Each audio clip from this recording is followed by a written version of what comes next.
बहुत अच्छा लग रहा है कि आज हमारी पुरानी पूरी टीम यहाँ उपस्थित है। तमाम साथी मिलकर के इस अनिश्चितकालीन असहयोग आंदोलन में सम्मिलित हुए हैं। तो ये जीत का संकेत है कि जब कोई लोग मिलकर लड़ाई लड़ लेते हैं तो जीत ही जाते हैं। और क्योंकि दर्द बहुत बढ़ गया है, पीड़ा बहुत बढ़ गई है। ज्ञापन 2 साल से लगातार दे ही रहे हैं। दसियों करोड़ ज्ञापन दे दिए होंगे आप लोगों ने पूरे देश भर से, अगर हम गिनती करें। और उन ज्ञापनों पे कोई विशेष कार्रवाई नहीं हुई है। मतलब अंतिम कार्रवाई भुगतान की होनी थी, जो आज तक पेंडिंग है। तमाम भुगतान पटल भी खुले, आवेदन भी हुए लोगों के, लेकिन जो एक अपेक्षा थी, लोगों को उम्मीद थी कि उनका पैसा 180 दिन में उन्हें वापस मिल जाएगा, 2-3 गुना नहीं भी मिला तो मूलधन जरूर मिल जाएगा, ये उम्मीद तमाम लोगों को हुई थी। हमें भी थी कि इतना तो कर ही देगी सरकार, इतना हम मेहनत कर रहे हैं, परिश्रम कर रहे हैं, पूरे देश में घूम रहे हैं। और सरकार ने संकेत दिया कि जी आप विरोध ना किया करो, आप गाली दे देते हो मोदी जी को, दुनिया यशस्वी कहती है, तो शायद यशस्वी कह दोगे तो जल्दी भुगतान हो जाए। हमने उन्हें यशस्वी भी कहा, उनका समर्थन भी किया, इलेक्शन में वोट भी दिलवाए। उन्होंने वादा भी किया इलेक्शन के दौरान कि हम दोबारा से, अगर हमारी सरकार बनेगी दोबारा से, तो हम पेमेंट करेंगे, तमाम लोगों का पैसा वापस करेंगे।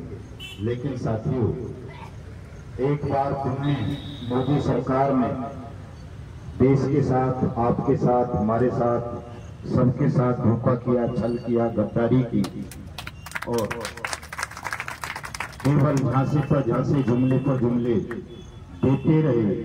और 100 दिन में उन्होंने कहा था कि 100 दिन में इस पर कार्रवाई हो जाएगी, भुगतान की कार्रवाई शुरू। उनके तीसरी बार शपथ लेते ही 100 दिन बीत चुके हैं। आपके भुगतान पर कोई कार्रवाई करना तो बड़ी बात है मोदी जी के मुंह से, आपकी भुगतान की गारंटी के अधिकार कानून, बर्ड्स एक्ट का नाम तक नहीं निकलता। वो भूल गए कि उन्होंने ही कभी कोई ऐसा कानून बनाया था जो देश के करोड़ों ठगी पीड़ितों को भुगतान की गारंटी का अधिकार देता है। आज इस कानून का नाम लेने में न केवल देश के प्रधानमंत्री नरेंद्र मोदी को, बल्कि नेता विपक्ष राहुल गांधी को और जितने भी नेता हैं, चाहे वो अखिलेश यादव हों या कोई और पार्टियों के नेता हों, सभी के मुंह में दही जम जाता है। वो इस कानून का नाम तक नहीं ले पाते। ऐसा लगता है उन्हें कि हमने क्या फांसी का फंदा अपने गले में डाल लिया, क्या रोग लगा लिया ये बर्ड्स एक्ट नाम का, जिसके कारण देश के तमाम ठगी पीड़ित अपना पैसा मांगने लगे।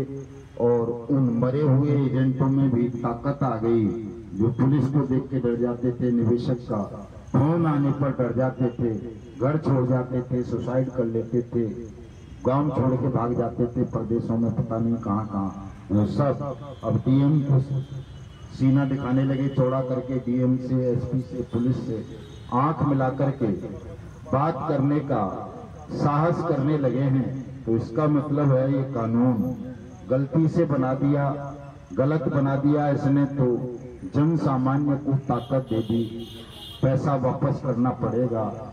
ऐसी चिंता दिन और रात न केवल मोदी जी को, बल्कि दूसरे तमाम नेताओं को और तमाम राज्यों के मुख्यमंत्रियों को भी सताती है साथियों।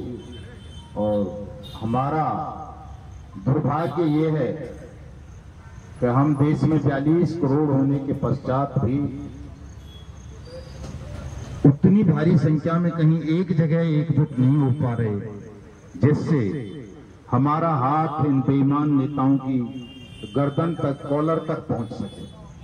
क्योंकि हमने हाथ जोड़कर देख लिए, उन्होंने विनय कर ली बहुत बार, हजारों पत्र लिख दिए, ज्ञापन दे दिए, प्रेस कॉन्फ्रेंस कर ली, धरना प्रदर्शन सब कुछ कर लिया और हाथ भी जोड़ लिए।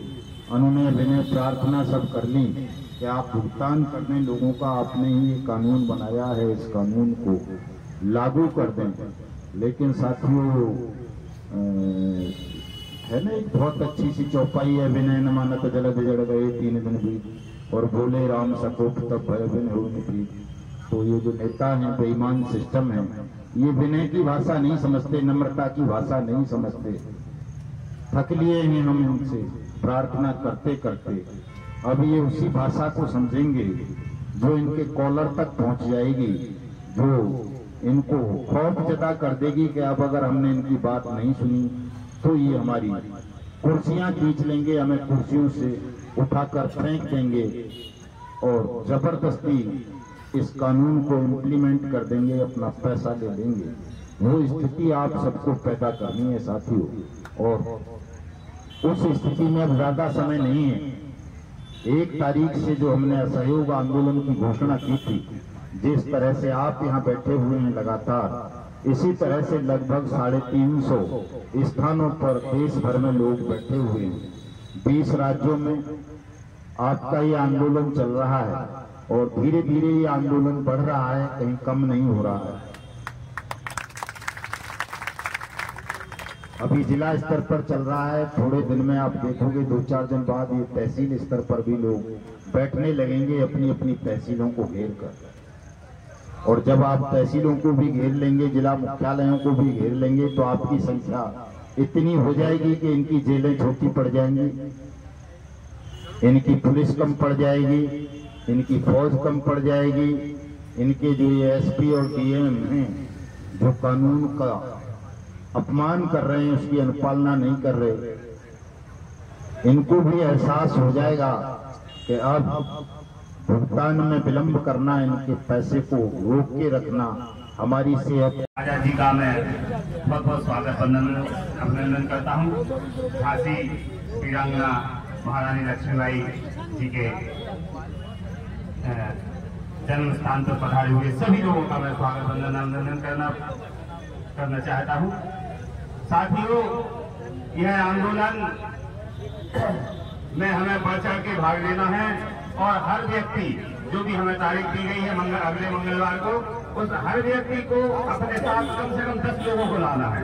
जितने भी लोग यहाँ हैं, तो हमारी ये जो जनसंख्या है आज वो 10 गुना बढ़ जाएगी जो है। इसी आशा के साथ मैं अपनी वाणी को समाप्त करना चाहता हूँ। जय हिंद, जय भारत। आफ्टर मैच्योरिटी या मैच्योरिटी से पहले भी, तो उस पैसे को सरकार उन पीड़ितों से आवेदन लेकर के 180 दिन में उनकी जमा राशि का 2 से 3 गुना वापस करेगी। यहाँ भी लगभग 1.5 साल पहले उरई में लगभग 4-5 लाख लोगों से आवेदन किए एटीएम फाइनेंस 7 लाख। लेकिन उन आवेदनों पर कानून ये कह रहा है कि विदिन 7 डेज 7 दिन के अंदर अंदर नोटिस इशू कर देना चाहिए एटीएम फाइनेंस को, और उन्हें तलब करना चाहिए जिन पर ठगी के आरोप हैं, और उनके आमने सामने बिठा के या तो समझौता कराए, इनकी पेमेंट कराए। अगर ऐसा नहीं होता है तो उसके विरुद्ध कानूनी कार्रवाई करते हुए FIR दर्ज करवाए और अपनी रिपोर्ट फास्ट ट्रैक कोर्ट को सबमिट करे। ADJ फर्स्ट हर जिले में हमारे उत्तर प्रदेश में उसके लिए नामित अदालत है। लेकिन यहाँ ऐसा नहीं हुआ। एक भी आवेदन पर कोई नोटिस का केस नहीं हुआ, एक केस में चालान फाइल नहीं हुआ, किसी भी एक FIR में बर्थ एक्ट की धाराएं नहीं जोड़ी गई, जो हम मानते हैं कि ये कानून का अपमान है उन लोगों द्वारा जो उस कानून की अनुपालना के लिए उस कुर्सी पर बैठे हुए। तो यही बताने उनको आए हैं कि या तो आप अपने कर्तव्यों का निर्वहन करें, अन्यथा हम देश भर में असहयोग आंदोलन आरंभ करेंगे। कितनी संस्थाएं जनपद में जो पैसा लिए बैठी है? सर 100 से ज़्यादा वो हैं ऐसी हज संस्थाएँ यहाँ जिन्होंने लोगों का पैसा लिया है।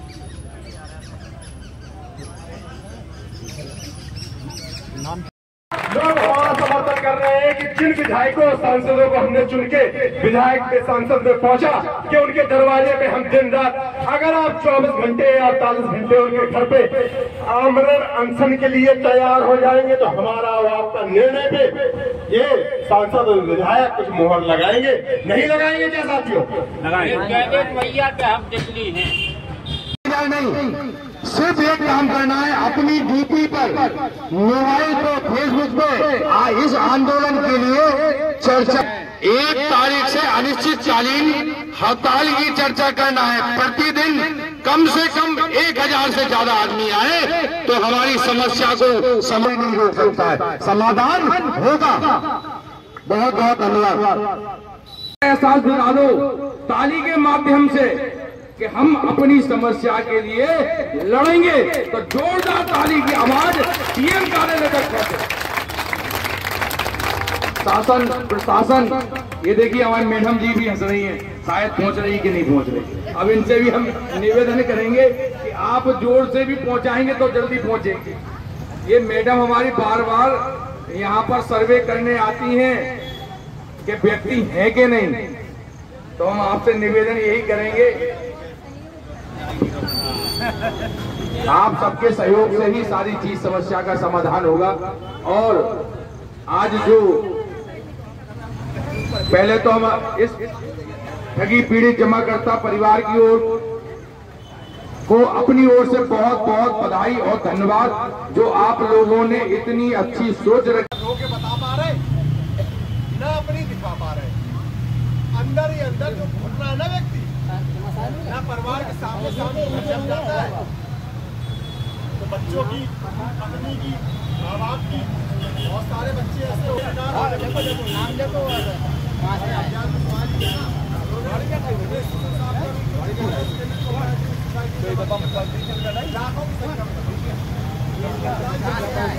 वो तो आज जमा हो गया ना, हो गए ना, क्या आपने जमा किया। ये आज 1 तारीख का सत्याग्रह चल रहा था, आज 1 तारीख की संख्या पर 10, 20, 50 थी, आज वो संख्या पर 5 लाख से ज्यादा पीड़ित पहुंच चुके शमशान। उनके लिए श्रद्धांजलि होना चाहिए आप लोगों की, सभी लोगों की तरफ। जो मालूम हमारे और आपके बीच उन्होंने किसी का खाया नहीं, बेचारों ने केवल एक दूसरे की पीड़ा को सुन करके वो बेचारे, किसी ने आत्महत्या की, किसी ने फांसी लगाई, किसी ने जहर खाया, कोई रेल से कट गया, कोई बस से कुछ चल गया। सभी साथियों को नमस्कार, मैं विवेक शुक्ला। जैसे कि आप सभी साथियों को पता है कि 1 सितंबर 2024 से कचहरी चौराहा गांधी उद्यान गढ़ हाउस के नीचे सभी कंपनियों के भुगतान के लिए सत्याग्रह प्रारंभ हो चुका है। अच्छा, झांसी के जितने अभिकर्ता साथी है, एजेंट साथी है, सहारा, PACL, आदर्श, जो भी कंपनी के एजेंट साथी है, वो अपने घर से निकल कर आए गांधी उद्यान कचहरी चौराहा पर, और इस सत्याग्रह को अपने भुगतान फर्मों पे जो जमा हुए हैं 1 Act 2019 की कार्रवाई के लिए, उनको आगे बढ़ाया जाए। 5 तारीख को मदन लाल आजाद झांसी रहेंगे। 1 बजे दोपहर में जिलाधिकारी को ज्ञापन सौंपा जाना है। तो अधिक से अधिक संख्या में प्रतिदिन 10 से 5 बजे का सत्याग्रह चालू है। कहीं हम लोग अपनी आस जो छोड़ चुके हैं, दोबारा से आस जागी है, तो अपनी भुगतान की आस को न छोड़े मेरे साथियों। 10 से 5 का प्रतिदिन सत्याग्रह है। आप अपने अपने घरों से निकले, अपनी भुगतान की आस को जगाएं और निकलो घर मकानों से, निकलो घर मकानों से, निकलो घर मकानों से। जय हिंद, जय भारत। शांति का पंथ है और अपनी अपनी पीड़ा को समझते हुए, और ये पीड़ा एक व्यक्ति की नहीं है। मैं तो अभी कल से यहाँ पे ठहरा हुआ हूँ। मैंने करीब 500-700 पर्चे वितरण किए, माता बहनों के पास बैठा हूँ और सभी से मेरी चर्चा हुई। बोले चाचा बहुत अच्छा काम कर रहे हैं, तो मेरे की काम तो मैं कर रहा हूँ बहनों भाइयों, लेकिन हमारा साथ तो आगे अग्नि है। अगर उस अग्नि में जरूरत पड़ेगी तो पूजने के लिए हम लोग तैयार हैं। आप पीछे करते रहे ना, अगर बचे रहे तो ठीक है, और ना बचा तो आप लोग लकड़ियां दे करके और अपने अपने घर को प्रस्थान कर जाना, वरना भुगतान लेकर के ही जाना। आवाज दो, आवाज दो, आवाज दो। भुगतान करो या सत्ता छोड़ो। ठग बेईमानो भारत छोड़ो।